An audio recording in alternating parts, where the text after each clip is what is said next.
Un procès placé sous haute surveillance. Les 12 prévenus, issus de la communauté des gens du voyage, sont jugés pour avoir coupé la circulation sur l'A1 en plein retour de vacances. Une procédure un peu confuse selon l'un des avocats. Non seulement on a du mal à identifier un certain nombre de personnes qui auraient été présentes, mais on constate également que c'est une action qui n'est pas vraiment concertée. C'est là où ça conforte la position qui est la nôtre depuis le début, c'est de se dire qu'il y a eu une forte émotion, puis que finalement on est parti sans rien préparer. Regardez ce camion qu'on identifie assez facilement, ces garçons qu'on identifie assez facilement.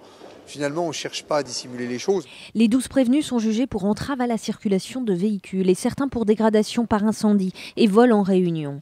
Une action qu'ils ont menée pour faire pression sur la justice et obtenir une permission de sortie de prison pour un des leurs qui souhaitait se rendre aux funérailles de son père. Quand 4 personnes sont décédées et que on empêche l'un des vôtres de venir se recueillir sur la tombe de son père, je pense qu'on peut comprendre qu'il y a une réaction à l'instant T qui soit complètement épidermique.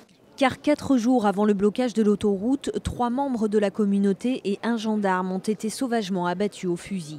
C'est l'origine du mouvement de colère. Et les gens du voyage regrettent de ne pas être reconnus également comme victimes. C'était plus un appel au secours que la volonté de casser ou de détruire. Il n'y aurait pas eu de psychopathe, ça n'aurait pas arrivé. Il n'y aurait pas eu les crimes chez nous, ça n'aurait pas arrivé, on n'en serait pas là.